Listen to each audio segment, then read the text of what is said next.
What happens when you give one man red hair, 200 wives, and a god complex the size of a pyramid?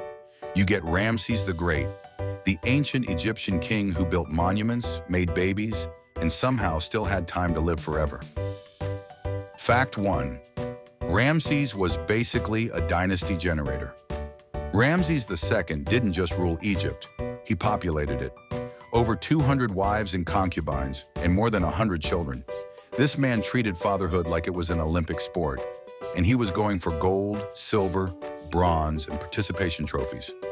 At this point, Ramses wasn't building a family. He was founding a small country.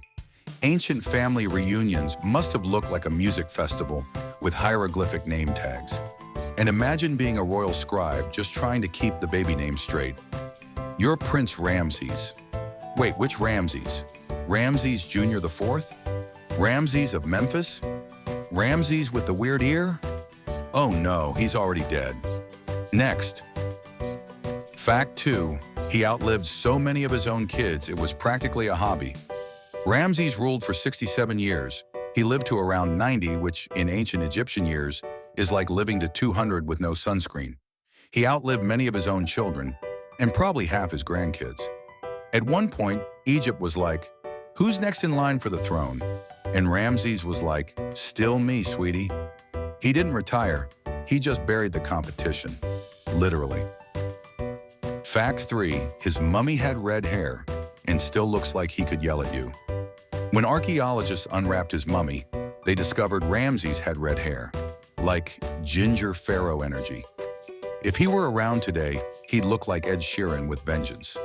Imagine a sunburnt, red-headed man demanding to be called a living god while yelling at you from beneath a 60-foot statue of himself. Honestly, terrifying and fabulous.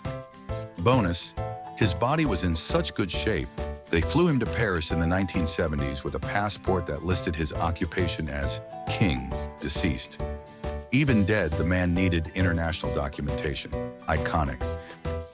Fact 4.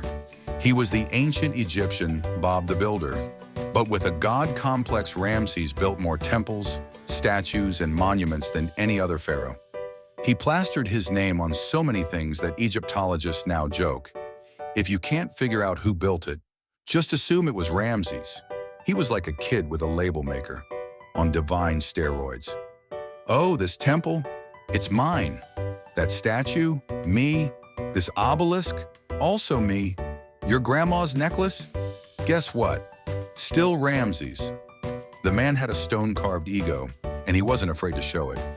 Even the walls of other pharaohs' monuments mysteriously ended up saying, Ramses was here. Graffiti level, God tier. Fact 5. He declared victory at a battle he definitely didn't win. At the Battle of Kadesh, Ramses rode into battle with flair, almost got ambushed, and technically fought to a draw.